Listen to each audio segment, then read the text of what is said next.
పిల్లలు పేరెంట్స్ మెచ్చిన university సంకల్ Chand Patel university Gujarat.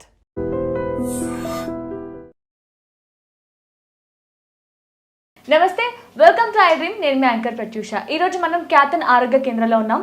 So మనతో పాటు డాక్టర్ క్యాథన్ దిలీప్ కుమార్ గారు ఉన్నారు. సో సార్తో మాట్లాడదాం, చాలా విషయాలు తెలుసుకుందాం. నమస్తే sir, how are you? Good. So నార్మల్గా రుమటైడ్ ఆర్థరైటిస్ అంటే చాలా మందికి ఒక ఐడియా ఉంది ఏంటి అనేది. అంటే నార్మల్గా మనకి కీళ్ళ వాపులు కానీ చేతులు కాళ్ళు వరగడం కానీ ఇది కొంతవరకు అవగాహన ఉంది వ్యాధి అంటే ఏంటో. బట్ ఇది కాకుండా దీన్ని నెగ్లెక్ట్ చేస్తే, ట్రీట్మెంట్ తీసుకోకపోవడం వల్ల ఇంకా ఏమైనా ప్రాబ్లమ్స్ వచ్చే అవకాశం ఉంది అంటారా? 100% ఉంది, ఖచ్చితంగా. ఇప్పుడు కొంతమందికి కాళ్ళు చేతులు ఇట్లా వంకరైపోతుంటాయి. అవును, మీరు చెప్పిన డిసీజ్లో కాళ్ళు చేతులు ఇలా అయిపోతుంటాయి, ఫింగర్స్ ఇలా ఇలా బెండ్ అయిపోతుంటాయి, ఇలా బెండ్ అయిపోతుంటాయి ఒక్కొక్కరికి. ఇవన్నీ ఏమవుతుంది? బోన్ మ్యారోలో ఆక్సిజన్ లెవెల్స్ తగ్గిపోవడం వల్ల ఈ రూమటైడ్ ఆర్థరైటిస్ అనేది ఎక్కువ అవుతుంది. దీనికి అలోపతిలో ట్రీట్మెంట్ తెలుసా అండి? స్టెరాయిడ్స్ ఇస్తారు. అవి తినకూడదనే అవగాహన మనకుంది, కాకపోతే బాడీ వినదు కాబట్టి స్టెరాయిడ్స్ ఇస్తారు. పెయిన్ కిల్లర్స్, నొప్పులు తట్టుకోలేక కాబట్టి రెండు పెయిన్ కిల్లర్స్ ఇస్తారు. దీంట్లో కొన్ని స్టెరాయిడ్స్ ఉంటాయి. Steroids, pain killers, antibiotics, multivitamin, gastric problems. ఒక ట్యాబ్లెట్ అంటే ప్యాంటాప్రోజోల్ ఒక ట్యాబ్లెట్ ఉంటుంది, అది గ్యాస్ట్రిక్ సమస్యకి వేసుకుంటారు. అది మ్యాక్సిమం ఒక 15 days వాడితే చాలా బాగా పనిచేస్తుంది అని చెప్తారు. 15 days కన్నా పైన వాడితే బాడీకి ఆ ట్యాబ్లెట్ అడిక్ట్ అయిపోతుంది. జనరల్గా అందరు గ్యాస్ట్రిక్ ప్రాబ్లం అంటే ఒక 40 mg అనేది ఒక ట్యాబ్లెట్ వేసుకుంటారు, గ్యాస్ట్రిక్ ప్రాబ్లం తగ్గిపోయిందని ఫీల్ అవుతారు. కానీ దానివల్ల కూడా బోన్ మ్యారో తగ్గుతుంది, బోన్ మ్యారో అనేది స్ట్రెంత్ పోతుంది. ఓవర్ గ్యాస్ట్రిక్ ట్యాబ్లెట్లు వాడితే కూడా సైడ్ ఎఫెక్ట్స్ ఉన్నాయి. అది బోన్ మీద ఇంపాక్ట్ పడి మీ డైజెషన్ని మంచిగా చేస్తుంది మీరు అనుకుంటారు, కానీ మీ బాడీలో ఆక్సిజన్ లెవెల్స్ని అప్ అండ్ డౌన్ చేయడం వల్ల మీ బోన్ మ్యారో వల్ల ఈ రూమటైడ్ ఆర్థరైటిస్ అనేది ఎక్కువ తక్కువ అయ్యి స్వెల్లింగ్స్ వచ్చేసి కాళ్ళు చేతులు ఇట్లా వంకరపోతాయి. ఎంతమందికి తెలుసు ఒక గ్యాస్ట్రిక్ ప్రాబ్లం వల్లనే ఈ బోన్ రిలేటెడ్ ప్రాబ్లమ్స్ వస్తున్నాయని? ఒక బోన్ మన బాడీలో ఈ ఓవర్ వెయిట్, మనం ఒక మనిషి 70 kg ఉండంటే దాంట్లో 50 kg బోన్ వెయిటే ఉంటుంది. అంత బోన్ వెయిట్, అంత బోన్ మొత్తం కూడా మొత్తం కొలాప్స్ అవ్వడానికి రీజన్ ఏం తెలుసా? ఆ బోన్లో ఉండే బ్లడ్ ఉంటుంది చూడండి, దానికి ఆక్సిజన్ లెవెల్స్ ఎక్కువ కానీ తక్కువ కానీ అయినప్పుడు ఇలాంటి ప్రాబ్లమ్స్ వస్తాయి. ఓకే, అంటే బట్ డాక్టర్స్కి ఐడియా ఉంటుంది కదా సార్, ఈ టాబ్లెట్ ఎందుకు యూజ్ చేయాలి, యూజ్ చేయడం వల్ల వచ్చే సైడ్ ఎఫెక్ట్స్ ఏంటి, వాటి వల్ల యూజెస్ ఏంటో తెలిసే ఉంటుంది కదా. బట్ అంటే డాక్టర్ ఇచ్చినప్పుడు వేసుకోవడం వల్ల వచ్చే ప్రాబ్లమా, లేదంటే పేషెంట్ అతనే ఓన్గా గ్యాస్ట్రిక్ ప్రాబ్లం కదా ఈ టాబ్లెట్ వేసుకుంటే తగ్గిపోతుంది అని తన ఓన్గా వేసుకోవడం వల్ల డాక్టర్స్ ఇవ్వరు కదా మెయిన్గా తెలిసినప్పుడు కదా? అయితే మీరు చెప్పిన డిసీజ్కి, ఈ ఆర్థరైటిస్కి పర్మనెంట్ సొల్యూషన్ అనేది ఒక డాక్టర్తో ఒక ప్రిస్క్రిప్షన్లో రాయించుకురండి. ఒక డాక్టర్ దగ్గర మీ రూమటైడ్ ఆర్థరైటిస్కి పర్మనెంట్ సొల్యూషన్ ఉంది, నేను తగ్గించిన ఒక డాక్టర్ తగ్గించిండ్రు అని చెప్పేసి ఒక పేషెంట్ నా ముందుకు రండి, చూద్దాం. అంటే ఏ నమ్మకంతో అలా ఏ డాక్టర్ చేయలేదు? నేను మెడికల్ ఫీల్డ్లో 25 సంవత్సరాల నుంచి ఉన్నా. ఈ రూమటైడ్ ఆర్థరైటిస్కి పర్మనెంట్గా తగ్గింది అని నేను ఒక పేషెంట్ని కూడా చూడలే. ప్రాబ్లమ్స్ వాళ్ళు పెంచుకున్నారే తప్ప, డోసేజ్ కూడా పెంచుకుంటా పోయినారు తప్ప తగ్గించుకున్న వాళ్ళు లేరు. రీజన్ ఏంటి అంటే వీళ్ళు ఇచ్చే యాంటీబయాటిక్స్, పెయిన్ కిల్లర్స్, మల్టీవిటామిన్స్, గ్యాస్ట్రిక్ ప్రాబ్లమ్స్కి ఇవన్నీ కూడా లాంగ్ టర్మ్లో వాడడం వల్ల వచ్చే సమస్యలు మీ బోన్ మ్యారో తగ్గడం వల్ల ఈ డోసెస్ని పెంచుకుంటా పోయిన రోజులే తప్ప తగ్గించిన రోజులు లేవు. ఆయుర్వేదం ఏం చెప్తుంది అంటే ఒక బోన్ ఇరిగిపోతే ఎలా అయితే న్యాచురల్గా గ్రో అయ్యేదానికి, బోన్ గ్రో అయ్యేదానికి మెడిసిన్స్ ఎట్లయితే ఇస్తామో అలాంటి మెడిసిన్స్ ఇవ్వడం వల్ల మీ బోన్లో ఉన్న బ్లడ్ పర్సెంటేజ్ పెరిగిందే కాకుండా ఫ్రెష్ బ్లడ్, కొత్త బ్లడ్ అనేది ఉత్పత్తి అవుతుంది. దాంట్లో ఎలాంటి డిసీజెస్ ఉండవు అనమాట. బోన్ మ్యారో మంచిగా అయ్యేదానికి మెడిసిన్స్ ఉంటాయి. అంటే కిడ్నీని స్ట్రెంత్ చేసేదానికి మెడిసిన్స్ ఇస్తాం, లంగ్ని స్ట్రెంత్ చేసేదానికి ఇస్తాం. మన పెయిన్ని ప్రతి మనిషికి బాగా గుర్తుపెట్టుకోండి, బాడీలో ఏదో ఒక మూలాన పెయిన్ ఉంటుంది. ఆ పెయిన్ని తట్టుకునే శక్తి ఒకటి ఉంటే చాలు, అది ఇమ్యూనిటీ పవర్. అది లంగ్స్ వల్ల వచ్చేది. లంగ్స్ వల్ల ఎలా వస్తుంది? మనం తీసుకునే ఆక్సిజన్ లెవెల్ మన బోన్ మ్యారోలో ఉన్న బ్లడ్కి కావాలి. అది ఎలా కావాలి? బ్యాలెన్స్గా కావాలి. అది ఎక్కువైనా ఆక్సిజన్ లెవెల్స్ తక్కువైనా, ఆక్సిజన్ లెవెల్స్ ఎక్కువైనా మన బోన్ డెన్సిటీ అనేది పాడైపోవడం వల్ల ఈరోజు ఈ రుమటైడ్ ఆర్థరైటిస్లు చాలా పెరిగిపోయి కాలు చేతులు వంకర పోవడం, లేదంటే ఇక్కడ స్వెల్లింగ్స్ రావడము. జెయింట్స్ మార్నింగ్ లేచేటప్పుడు జెయింట్స్ కదిలియాలంటే అవ్వదు. ఎందుకు అవ్వదు తెలుసా? మార్నింగ్ లేచేటప్పుడు బాడీ పెయిన్స్ కిందకి ఎక్కువ ఉంటాయి తెలుసా? కాళ్ళు చేతులు మెడలు అన్నీ పట్టేసుకుపోయి ఉంటాయి. ఇవన్నీ కదలకుండా పడుకోవడం వల్ల మీ విండ్ బాడీలో నర్వస్ సిస్టంలో బోన్ మ్యారోలో ఆక్సిజన్ లెవెల్స్ ఎక్కువైపోయి ఎక్కడిదక్కడ స్టాగ్నేషన్ అంటే ఎక్కడిదక్కడ ఆగిపోవడం వల్ల బాడీలో మూమెంట్స్ రావు. అవును, కాసేపు కొంచెం రిలాక్స్గా కూర్చున్నా సరే లేచినప్పుడు కొంచెం ఇబ్బందిగా అనిపిస్తుంది. లేచి ఒక 5 నిమిషాలు ఒక 2 మినిట్స్ 4 అడుగులు వేస్తే తప్ప మీ బాడీ ఫ్రీ అవ్వదు. 4 అడుగులు వేసినప్పుడు ఏమవుతుంది? మీరు కాళ్ళు చేతులు ఆడిస్తారు. ఆడించినప్పుడు ఇక్కడ ఆక్సిజన్ లెవెల్స్ అన్నీ కూడా విండ్ మన బాడీలో ఉన్న గ్యాస్ట్రిక్ ప్రాబ్లమ్స్ అన్నీ కూడా కొంచెం మూవ్ అవుతాయి. అప్పుడు మీ బాడీలో ఉన్న జెయింట్స్ అన్నీ కూడా కొంచెం ఫ్రీ అవుతాయి. అందుకే మార్నింగ్ లేచినప్పుడు లేచి నడవాలంటే ఎంబడి లేవడం కూడా అవ్వదు. ఇదంతా గ్యాస్ట్రిక్ ప్రాబ్లం వల్ల వచ్చేది. బోన్ డెన్సిటీ తగ్గాలంటే మీ ఆక్సిజన్ మీ లంగ్స్ ఇమ్యూనిటీ పవర్ మంచిగా పెట్టుకుంటే ఆటోమేటిక్గా మీ బోన్ మ్యారో కూడా మంచిగా ఉంటుంది. ఆయుర్వేద అదే చెప్తుంది, రూట్ కాస్లో లంగ్స్ మంచిగా పెట్టుకుంటే మీ రూమటైడ్ ఆర్థరైటిస్కి మీ బోన్ మ్యారోని మంచిగా పెట్టుకోవచ్చు. అంటే ప్రాబ్లం ఒకటి ట్రీట్మెంట్ ఒకటి చేస్తారు కాబట్టి పర్మనెంట్గా తగ్గవు. ఆయుర్వేదాలో ఉంటా రివర్స్ అంతే. ఏదైనా ఫస్ట్ రూట్ కాస్ట్ చూస్తుంది, తర్వాత సిమ్టమ్ ని చూస్తుంది. ఇక్కడ సిమ్టమ్స్ ని ఇక్కడ రూట్ కాస్ ని రెండింటిని బ్యాలెన్స్ గా చేసుకుంటా పోతే పర్మనెంట్ గా తగ్గించుకోవచ్చు. అలాంటి వాళ్ళు మా దగ్గర చాలా మంది ఉన్నారు. ఓకే, సో ఇప్పుడు మీరు ఇందాక అన్నారు కదా, అంటే అంత డేర్ గా చెప్పారు, ఏ డాక్టర్ కూడా పర్మనెంట్ గా ఒక పేషెంట్ కి కూడా రుమటైడ్ ఆర్థరైటిస్ కంప్లీట్ గా తగ్గిపోయిన పేషెంట్స్ ఎవరు లేరని. మరి ఆయుర్వేదంలో మీరు ట్రీట్ చేసిన పేషెంట్స్ కి పర్మనెంట్ గా సొల్యూషన్ నెంబర్ ఆఫ్ పేషెంట్స్ ఉన్నారు. ఎందుకంటే ఇక్కడ మేము పెయిన్ కిల్లర్స్ ఇవి లేవు, ఆయుర్వేదంలో పెయిన్ కిల్లర్స్ లేవు. పెయిన్ ని తగ్గించేదానికి రూట్ కాస్ ఏంది? ఏ ఆర్గాన్ వల్ల పెయిన్స్ వస్తున్నాయి? ఆర్గాన్కి మెడిసిన్స్ ఉంటాయి. రెండవది యాంటీబయాటిక్స్ ఉండవు. యాంటీబయాటిక్ ఓవర్ స్టిమ్యులేట్ ఆర్గాన్ని న్యాచురల్గా స్టిమ్యులేట్ చేయాలి, ఓవర్ స్టిమ్యులేట్ చేయకూడదు. యాంటీబయాటిక్స్ అన్నీ ఓవర్ స్టిమ్యులేట్ చేస్తాయి. ఓకేనా? పెయిన్ కిల్లర్స్ ఎక్కడ బాడీలో స్టెరాయిడ్స్ కానీ పెయిన్ కిల్లర్స్ కానీ యాంటీబయాటిక్స్ కానీ ఆయుర్వేదంలో లేవు. ప్రతిదీ రూట్ కాస్కి ఏమున్నాయి? ఆయుర్వేదంలో ప్రతి మొక్క కూడా రూట్ కానింటి మెడిసిన్స్ ఉంటాయి. ఏ డిసీజ్కైనా సరే రూట్ కాస్ మెడిసిన్సే. సిమ్టమ్స్కి లేవు.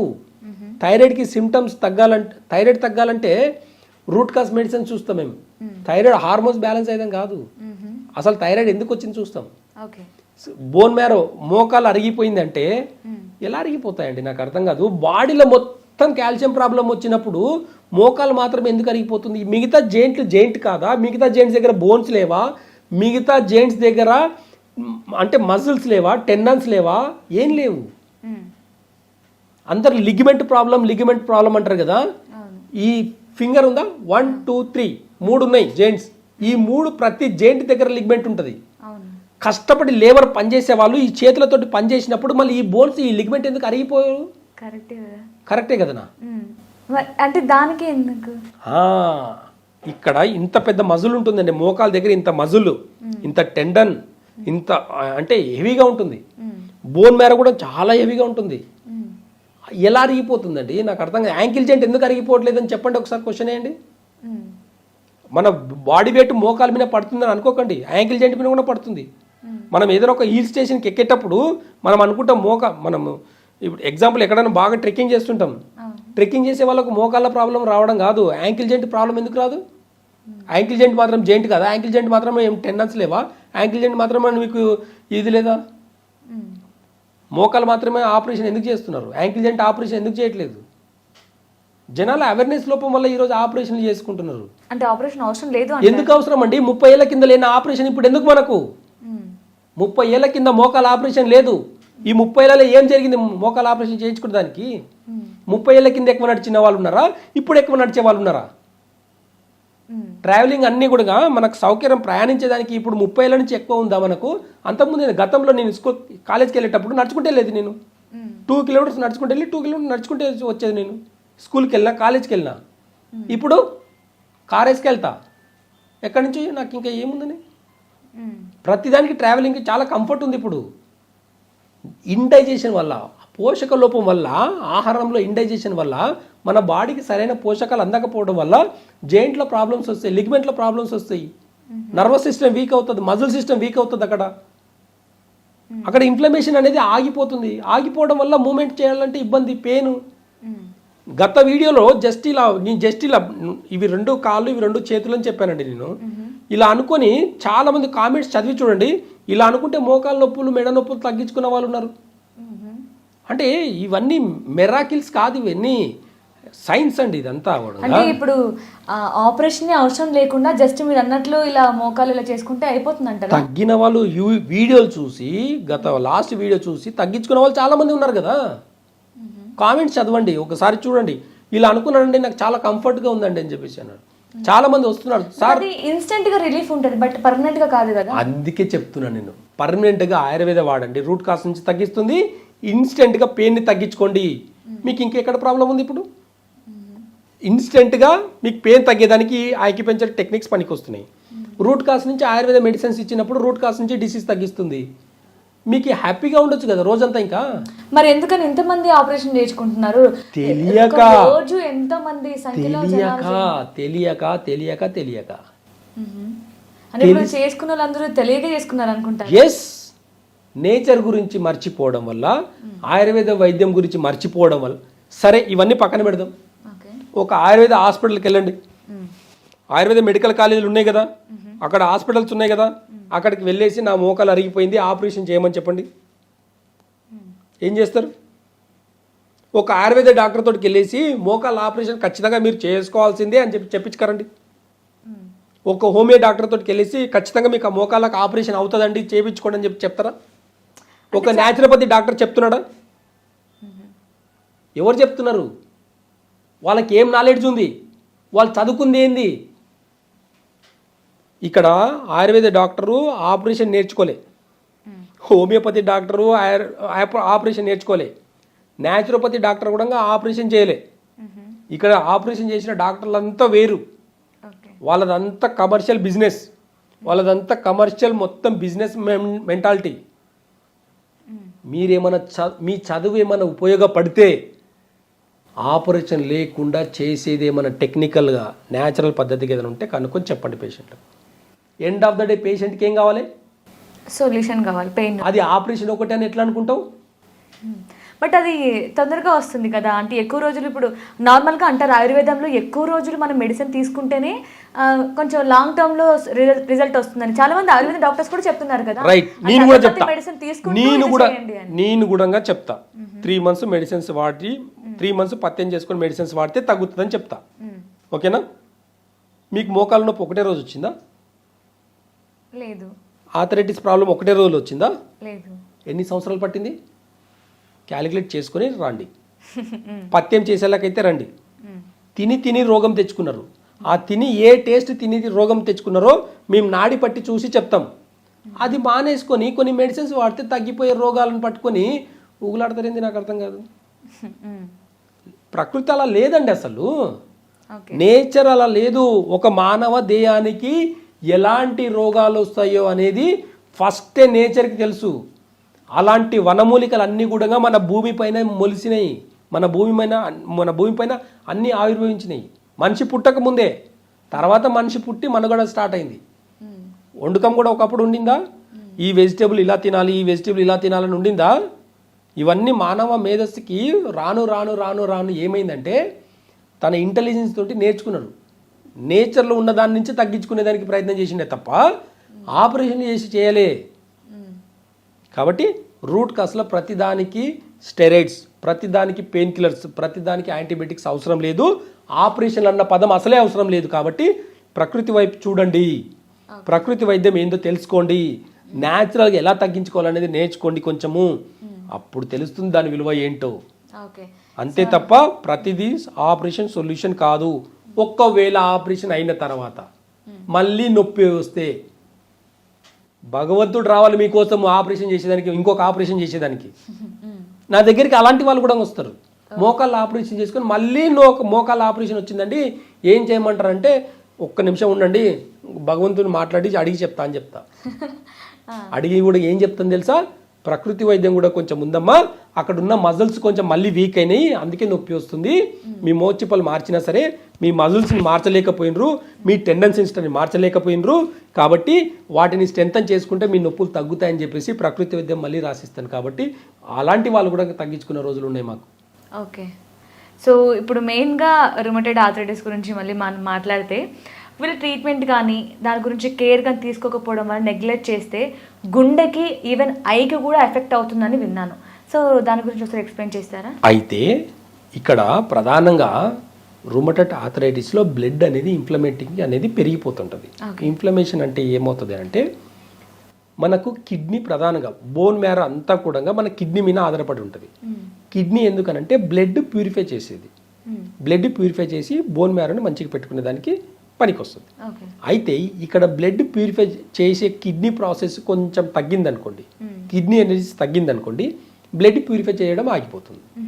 చేయడం వల్ల ఏమవుతుందంటే రక్తనాళాలన్నీ గడ్డ కడతాయి. గడ్డ కట్టడం వల్ల ఆ రక్తం గడ్డకట్టిన చిన్న చిన్న కణాలన్నీ కూడా గుండెకి వెళ్ళే దారిలో అడ్డుపడతాయి. దాని పేరే కొలెస్ట్రాల్. కొలెస్ట్రాల్ రావడానికి రీజన్ నాన్ వెజ్ అంటాం కదా, ఆయిల్ ఫుడ్ అంటాం కదా, ఇవన్నీ కిడ్నీ మీద ఓవర్లోడ్ అవుతాయి. టాక్సిన్స్ అనేటివి అంటే పైన ఉండే ఆర్గాన్, అంటే కిడ్నీకి పైన ఉండే ఆర్గాను మెటబాలిజం సిస్టమ్ అంతా ఆపరేట్ చేసేది అంతా లివర్, గాల్ బ్లాడర్. అవి చేతులు ఎత్తేసిన తర్వాత ఆ మలినాలన్నీ కిడ్నీ మీద వచ్చి పడతాయి. అది యూరిన్ ద్వారా బయటికి పంపించే స్తోమత కోల్పోయి అక్కడ రక్తం నాళాలన్నీ బ్లడ్ని ప్యూరిఫై చేసే గుణం అంతా కోల్పోయి రక్తం అనేది గడ్డకట్టడం జరగడం వల్ల ఆ రక్తనాళాలు గడ్డగట్టి హార్ట్కి వెళ్ళే దారిలో ఉండిపోవడం వల్ల అక్కడ బ్లడ్ సెల్స్లో రక్తనాళాలు గడ్డగట్టింది, అక్కడ ఉన్న వెయిన్స్ని కట్ చేయడం, అక్కడ వెయిన్స్ని బ్లాక్ చేయడం జరుగుతుంది. అంటే రక్తం శుద్ధి అయితే బ్లడ్ పల్చగవ్వాలంటే కిడ్నీ బాగుండాలి. కిడ్నీ అంటే డయాలసిస్ చేస్తాం కదా మనం, ఎందుకు చేస్తాము? బ్లడ్ ప్యూరిఫై చేసుకునే దానికి. అలాంటి వాళ్ళకి ప్రాబ్లం రాదు. ఎక్కడైతే న్యాచురల్ అయితే మనం చేసుకుంటామో, రక్తం పల్చగా చేసుకుంటామో, హార్ట్ ప్రాబ్లమ్స్ తక్కువ.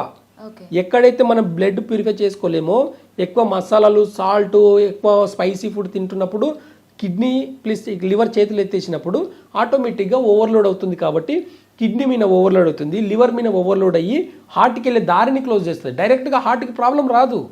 బ్లడ్ ప్యూరిఫై అవ్వకపోతే హార్ట్కి ప్రాబ్లమ్స్ వస్తాయి. కంటి సమస్యలు కూడా అంతే. ఆప్టిక్ నర్వ్ అనేది ఉంటుంది. కిడ్నీ అనేది ఎలా పనిచేస్తుంది అంటే బాడీలో ఉన్న నర్వస్ సిస్టమ్ని, మజిల్ సిస్టమ్ని, టెండన్ సిస్టమ్ని ఆపరేట్ చేస్తుంది. ఆప్టిక్ నర్వ్ని బీపీ అంటే ఇక్కడ బ్లడ్ ప్యూరిఫై అవ్వకపోతే వాళ్ళకి బీపీ వచ్చేస్తుంది. బీపీ చాలా మందికి రావడానికి కారణం కిడ్నీ అనమాట. చాలా మందికి తెలియదు. అయితే ఈ ఆప్టిక్ నర్వ్ అనేది వీక్ అయిపోయి ఈ కంటి సమస్యలనే వస్తాయి. ఈ ఆప్టిక్ నర్వ్ వీక్ ఎందుకు అవుతుంది? లివర్ వల్ల అవుతుంది. ఈ లివర్ ఏం చేస్తుంది? టాక్సిన్స్ అంతా కూడా బయటికి పంపించలేకపోవడం వల్ల, అక్కడే ఉండిపోవడం వల్ల నర్వస్ సిస్టమ్ వీక్ అవుతుంది. అక్కడ రక్తనాళాలన్నీ గడ్డగట్టడం వల్ల కంటి చూపు మీద ఎఫెక్ట్ పడుతుంది. బాడీలో రక్తం అనేది వాటర్ లాగా ఉంది అంటే ఎలాంటి డిసీజ్ లేదు. ఇది రూట్ కాజ్. కాబట్టి రూట్ కాజ్ గురించి ఆలోచిస్తే ఎలాంటి డిసీజ్ లేవు.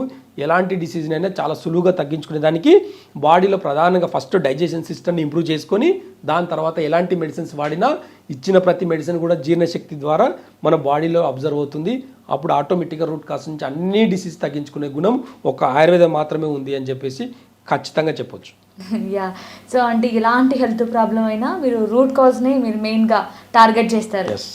ఎస్, ఖచ్చితంగా రూట్ కాజ్ అంటే ఎలా పుట్టావంటే అమ్మ నాన్నకు పుట్టా, అమ్మ నాన్న రూటు, అంతే కదా.